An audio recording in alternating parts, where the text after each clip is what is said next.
One of your areas of specialization is Islam. And when we are discussing Bin Laden, I'd like to ask you, Bill, what should be our attitude when it comes to the death of Bin Laden? Well, I think there's tremendous gratitude that justice has been served. As President Obama said, it's been a long, long wait. And when we were up that evening watching television and saw the announcement come in, it was just like a blockbuster. It was so unexpected, so shocking to think that Bin Laden had actually been killed. And then as the details came out, and found that this wasn't through some unmanned drone, but it was an actual special operation of these Navy SEALs going in and having actual combat and then taking him out. One's admiration for these professionals who carried this out just soars. So I think that rejoicing and gratitude is entirely appropriate in this case. We can be very glad that this heinous mass murderer has been finally brought to justice. What do you think about the president's speech when he said that this is not a war against Islam? Well, obviously, there's the desire to not alienate the Muslim world, which is very attached to militant Islam and a very conservative form of Islam. I recently saw a very disturbing survey just come out of Egypt since the revolution there that displaced Mubarak, which indicated that 60% of the Egyptian population would like to have a society that is governed by Quranic law. Wow. And that only 36% of the people thought that it needed to be a priority of the new Egyptian government to protect the rights of minority religious groups. Just think of that, only 36%.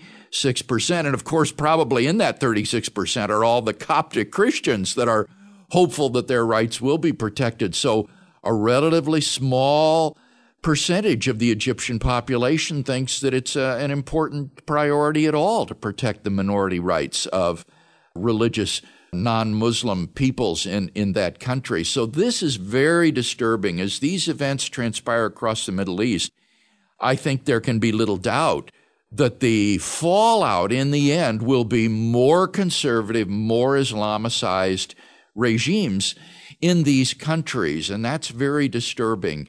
So obviously there is an effort on the part of the president and our officials to disassociate the hunting down and killing of Osama bin Laden from Islam. But I think, frankly, in all candor, that the president is simply mistaken when he says that Osama bin Laden was not a Muslim leader.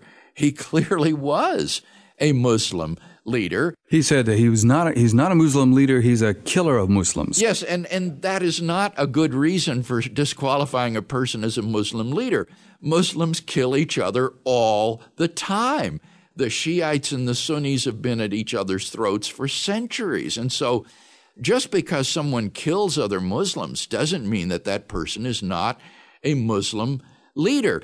In fact, Kevin, when you read the Quran and it gives these injunctions to carry out violence against pagans and unbelievers and even the people of the book, that is to say Jews and Christians, there are very sharp warnings to fellow Muslims in the pages of the Quran who refuse to participate in jihad and in this violence against the people of the book and the pagans. It says, we are watching you and we will notice whether or not you have been a part and with us in carrying out this holy war. And if you don't, God is watching you and we are watching. And the warning is not very subtle there. So the idea that just because someone kills other Muslims, that person is not a Muslim leader, I think is just clearly mistaken. And bin Laden is or was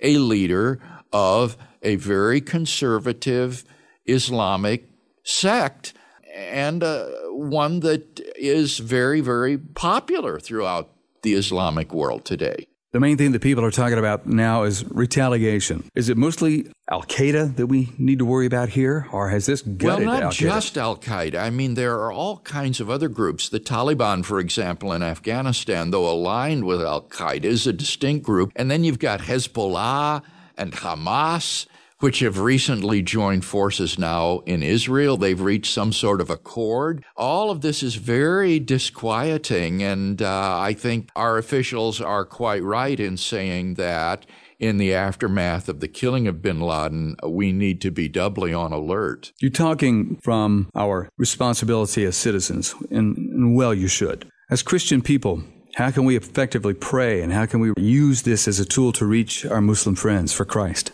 Well, obviously, we need to continue to pray for our leaders who are bearing the responsibility for protecting American citizens both at home and abroad. But then also, I think we do need to pray for the Muslim world, and especially to support missionaries who are working behind enemy lines, so to speak, in these countries. Jan and I are involved personally in supporting Christian workers in some of these Muslim countries here unnamed for obvious reasons. And I would encourage all of us to be involved in financially supporting and praying for those brave Christians who are working in these countries to try to bring about change. And I can say here too, Kevin, one thing that I am so excited about is the subversive power of the internet to bring down the Islamic curtain that still stands around these countries. I think during this century, we're going to see that curtain fall away because of the subversive power of the internet and Facebook and other social media. And I am so excited that Reasonable Faith is involved in this way.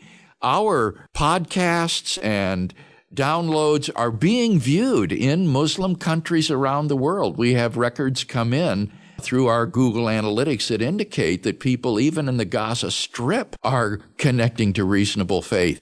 And so it's exciting to be a part of this transformation of strengthening the Christian church in these countries and then also evangelizing Muslims and challenging them with the truth of the gospel of Christ. Bill, one more thing about bin Laden.